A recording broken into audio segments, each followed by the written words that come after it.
So I was sitting there reading the comments, and you guys actually blow my mind. You think that Russia's getting their ass beat. They've already destroyed over 70% of all infrastructure in Ukraine. Not only that, they just did a major offensive where they actually pushed back with something with 200,000 troops. There are so many dead Ukrainians, they don't have enough troops right now. They're forcing 14-year-old boys to go fight. And a war that's already lost.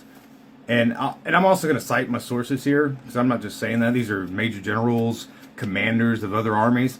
They've already come out and said this war is being fought. Ukrainian military power is disintegrating in front of us right now. They're on their last legs. They've been through 12 rounds of mobilization. They're pushing people at gunpoint into uniform. They've taken 400,000 casualties as a minimum. Wow. There are perhaps somewhere between 18 and 22 million people left in Ukraine out of a population of 37.5 million. 10 million refugees, 4 or 5 million living in the areas that are under Russian control where, of course, the people are Russians anyway.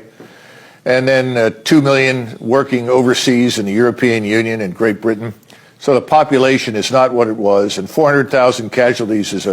Let me start right off by saying that I believe that Ukraine has lost the war. Of course, the war is not over, but it is lost. Let me show you why.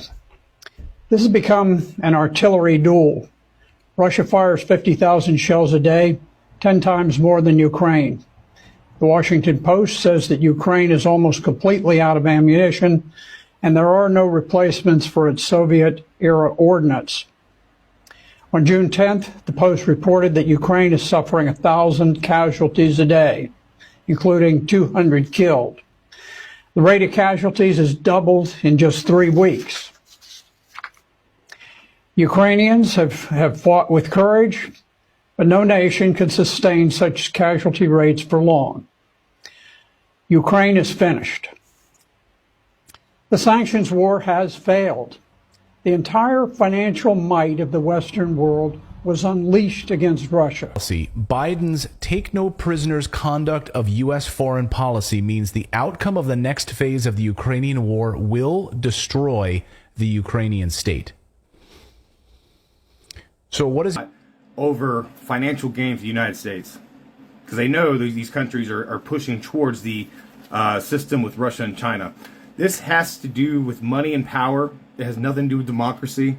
That's why they bombed the pipeline. That's the pipeline was taken out so that now Europe is having to use American oil.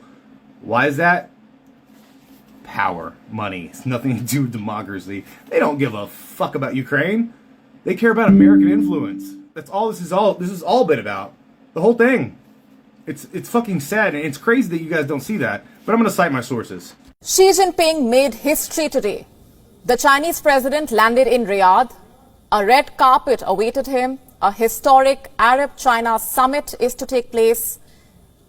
And as the cameras of the world zoomed into Saudi Arabia, it was the United States that was watching most closely, with worry, with fear.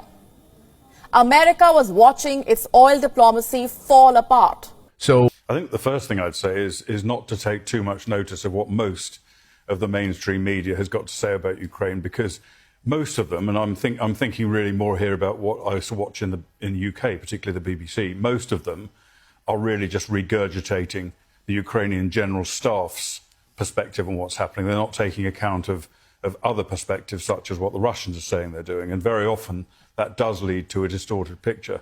But I think in reality, the Russians are doing their best now, as we speak, to take the whole of the Donbass region in eastern Crimea, eastern Ukraine. And they're being quite successful at that. I think they're hammering the hell, unfortunately. The U.S., the Anglo-American side, their problem is that they're trying to stop the development of a new financial system, a new strategic orientation away from Europe. And this is already occurring with Russia, with China, countries like India, the BRICS countries. They're moving in a different direction. And so can you repeat that one more time? I'm trying to understand what you just said, so if you don't mind repeating it one more time. I'm sorry. Sure. Why is NATO committed to a permanent war against Russia?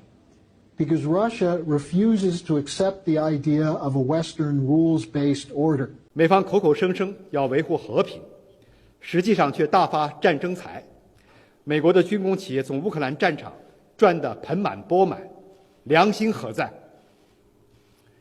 美方曾在阿富汗推行要战斗到最后一个阿富汗人的政策，难道今天还要让乌克兰战斗到最后一个乌克兰人吗？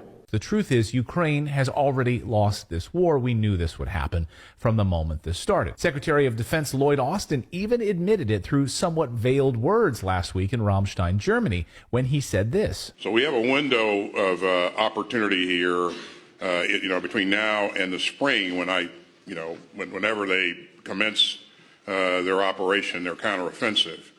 And that's not a long time. So let's parse that a moment. We have a window of opportunity. People don't know that the CIA got in bed with the right-wing Nazis in Ukraine to overthrow the democratically elected government of Ukraine in 2014. We had a peace deal. It was called the Minsk Accord. And then they violated it. Who violated it? Ukraine kept shelling the Donbass, which are the Russian speakers in the eastern part of the Ukraine. And that's why Putin had to be provoked to invade to protect those people. And by the way, just so you understand, you know that Ukraine is being totally devastated, right? If anybody thinks they're coming out good,